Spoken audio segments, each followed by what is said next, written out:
बिना प्रशंसा किए किसी को प्रसन्न नहीं किया जा सकता है और बिना असत्य भाषण किए किसी की प्रशंसा नहीं की जा सकती है।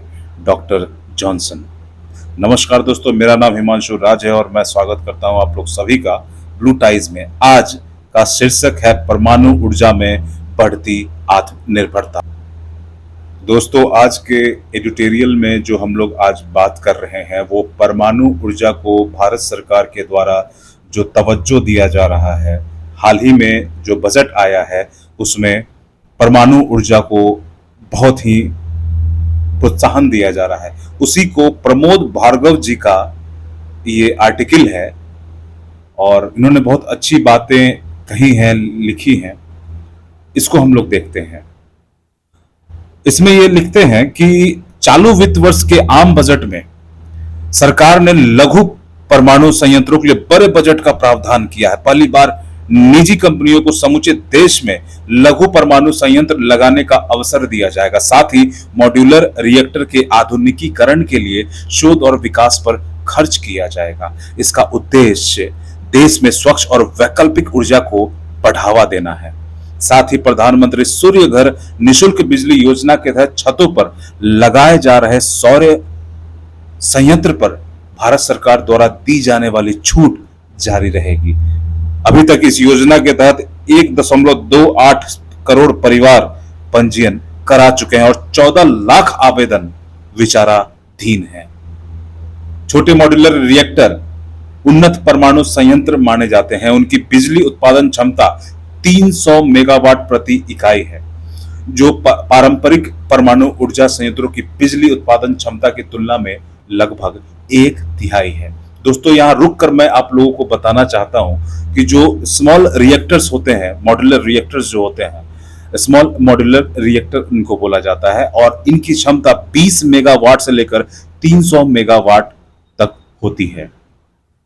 इसमें यह आगे लिखते हैं कि विकसित भारत के लिए ऊर्जा की उपलब्धता बड़ी जरूरत है।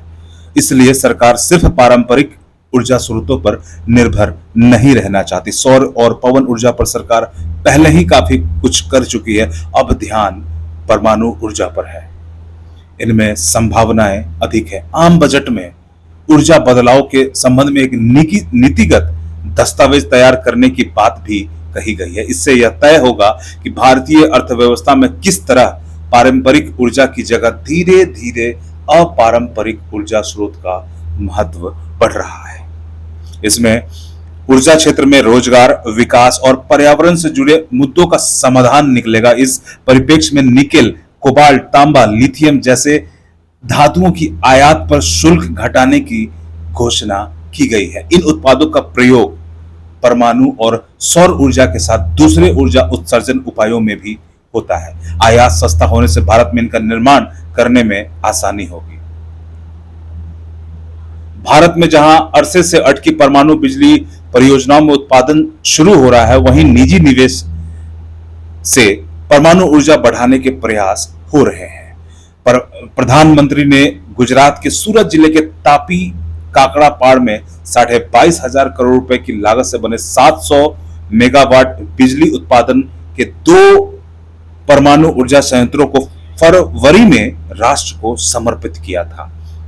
ये देश के पहले स्वदेशी परमाणु ऊर्जा संयंत्र हैं और ये संयंत्र प्रतिवर्ष लगभग 10.4 अरब यूनिट स्वच्छ बिजली का उत्पादन करेंगे, जिससे गुजरात के साथ साथ अन्य प्रांतों को भी मदद मिलेगी। ये संयंत्र यानी कि प्लांट शून्य कार्बन उत्सर्जन की दिशा में आगे बढ़ने की दृष्टि से मील का पत्थर साबित होंगे।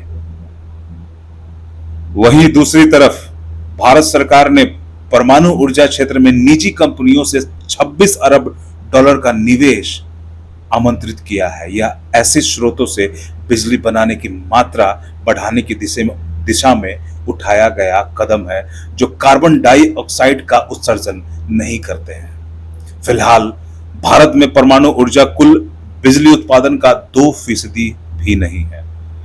अगर यह निवेश बढ़ता है तो जो 2030 तक अपनी स्थापित विद्युत उत्पादन क्षमता का 50% गैर जीवाश्म ईंधन के उपयोग से प्राप्त लक्ष्य को हासिल करने में सहायता मिलेगी। वर्तमान में यह 42% है।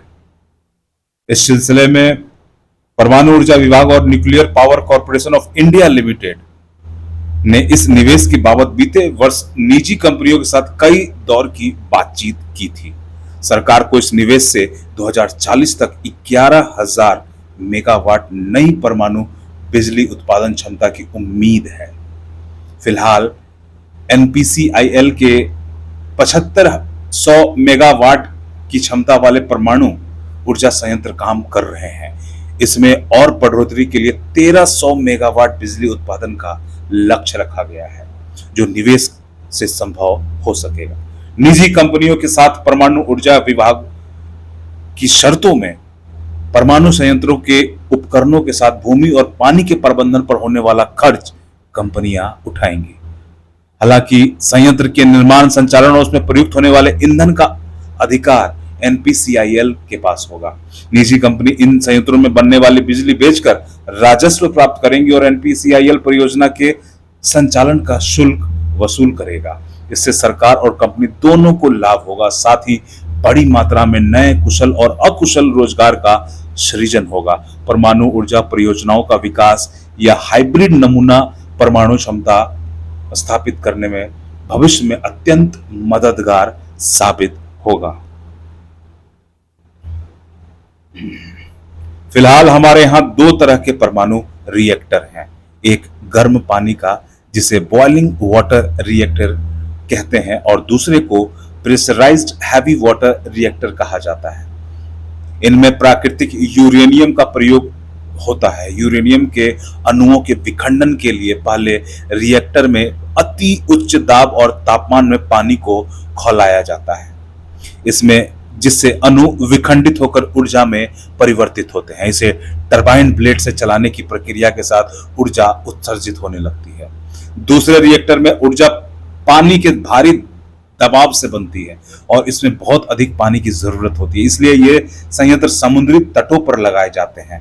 गुजरात के तापी काकड़ा परमाणु संयंत्र में बिजली पानी की उच्च दबाव से बनेगी। हालांकि अभी तक परमाणु ऊर्जा क्षमता में वृद्धि के लक्ष्य को हासिल करने में सरकार विफल रही है। इसका एक प्रमुख कारण परमाणु ईंधन की आपूर्ति में कमी है। इसके लिए 2010 में रीप्रोसेस्ड परमाणु ईंधन की आपूर्ति के लिए अमेरिका से करार किया गया था। साथ ही एक बड़ी समस्या परमाणु ऊर्जा उत्पादन के दौरान होने वाली दुर्घटना पर कड़े मुआवजा कानून का होना है। यही वजह है कि परमाणु संयंत्रों से ऊर्जा उत्पादन का काम वर्षों से अधर में लटके हुए थे, जो अब काकड़ा पार परमाणु ऊर्जा संयंत्र में बिजली उत्पादन के साथ गति पकड़ेंगे। दरअसल दुर्घटना मुआवजों के सिलसिले में अमेरिका और फ्रांस जैसे देशों का कहना था कि भारत वैश्विक नियमों का पालन करे। इन नियमों के तहत दुर्घटना की प्राथमिक जिम्मेदारी संचालित करने वाली कंपनी की होती है। इस क्रम में भारत की दुविधा यह थी कि हमारे यहाँ सभी परमाणु संयंत्रों का संचालन सरकारी कंपनी भारतीय नाभिकीय ऊर्जा निगम करती है। ऐसे में अंतर्राष्ट्रीय नियमों का पालन करने का मतलब था दुर्घटना की स्थिति में सरकार द्वारा मुआवजे की अदायगी झेलने की मजबूरी। उत्तरदायित्व कानून में एक अन्य विवादास्पद शर्त दुर्घटना के समय असीमित जिम्मेदारी की भी जुड़ी थी। इस शर्त की वजह से अंतर्राष्ट्रीय परमाणु ऊर्जा कंपनियों को बीमाकर्ता कंपनी तलाशने में मुश्किल पेश आ रही थी, क्योंकि कोई भी बीमा कंपनी परमाणु संयंत्र से जुड़ी दुर्घटना का संपूर्ण बीमा भार झेलने का जोखिम नहीं उठाती, इसलिए कि परमाणु दुर्घटनाएं इतनी बड़ी और व्यापक हो सकती हैं कि कोई 1-2 बीमा कंपनियां इसकी भरपाई कर ही नहीं सकती। रूस के चेर्नोबिल और जापान के फुकुशिमा में घटी परमाणु दुर्घटनाएं इसका जीवंत उदाहरण रहे हैं। इस नजरिए से लघु परमाणु ऊर्जा संयंत्र भविष्य में उपयोगी साबित हो सकते हैं। धन्यवाद दोस्तों, अगर हमारा वीडियो आपको अच्छा लग रहा था उसे लाइक और सब्सक्राइब करना ना भूलें। मिलते हैं हम लोग अगले वीडियो में। धन्यवाद।